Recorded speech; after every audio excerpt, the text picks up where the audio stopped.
La succession dans le domaine spirituel est une question de vie. Une vie qui prouve par elle-même, et à plusieurs reprises, qu'elle est pleinement suffisante pour manifester son pouvoir sur la mort. Le témoignage d'Élie se manifestait de nouveau après son départ. Cela voulait dire que la puissance de la vie était agissante, même quand lui-même, en tant que serviteur de Dieu et instrument, avait quitté la scène. Vous vous rappelez de cet incident de l'homme mort qui était revenu à la vie quand il toucha les os d'Élisée? Le témoignage apporté, c'est qu'Élisée peut être mort, mais cette vie n'est pas morte. Le vase, pour un temps donné, peut être mis de côté ou repris, mais la vie elle-même va de l'avant. Si elle touche ce qui est mort, elle le restaurera en nouveauté de vie. C'est le grand principe de la succession spirituelle. Le principe de Dieu, c'est la vie. C'est ce que je veux souligner.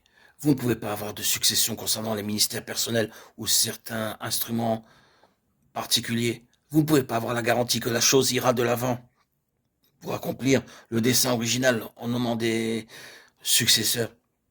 Il doit y avoir un témoignage de vie. Et il vaudrait mieux que les choses cessent quand la vie qui était à l'origine n'est plus là.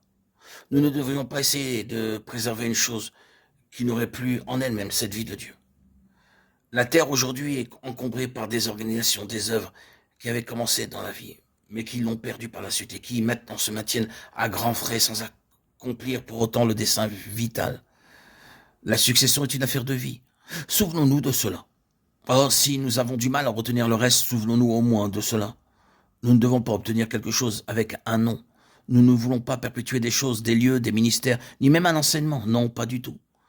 Si la chose doit continuer quand nous nous en serons allés, cela pourra seulement se faire si la vie de Dieu est dans cette chose pour la porter et témoigner encore qu'elle procède de Dieu et non pas de nous-mêmes. Nous pouvons faire ceci ou cela, mais seul ce qui est de Dieu progressera. Cela ne dépend pas des circonstances ou des personnes, mais repose sur le Seigneur lui-même. Le principe divin de la succession, c'est la vie du Saint-Esprit. Et bien, un mot de plus pour parler du contraste entre le serviteur d'Élisée, Géhazi, et les fils des prophètes. Géhazi est un triste personnage. Vous vous rappelez des divers incidents lors de son association avec ce grand homme de Dieu qui était Élisée? Géhazi représente l'association du professionnel avec le témoignage. Souvenez-vous, quand le fils et la veuve moururent et qu'elle alla auprès du prophète, et que le prophète dit à Géhazi, « Saint-Terrain, prends mon bâton dans ta main et pars. Si tu rencontres quelqu'un, ne le salue pas. Si quelqu'un te salue, ne lui réponds pas. Tu mettras mon bâton sur le visage de l'enfant. » 2 Rois 4, 29. La femme vit qui était ce Géhazi, car habituellement les femmes voient les gens de cette espèce, et elle ne mit pas toute sa confiance en lui. Elle s'attendait au prophète, mais Géhazi est arrivé avec le bâton du prophète, avec un air très important. Je pense très professionnel, lui le serviteur du grand prophète. Il est entré, s'est dirigé vers la pièce où le garçon se trouvait, il a mis le bâton sur le garçon et s'attendait à voir quelque chose se passer.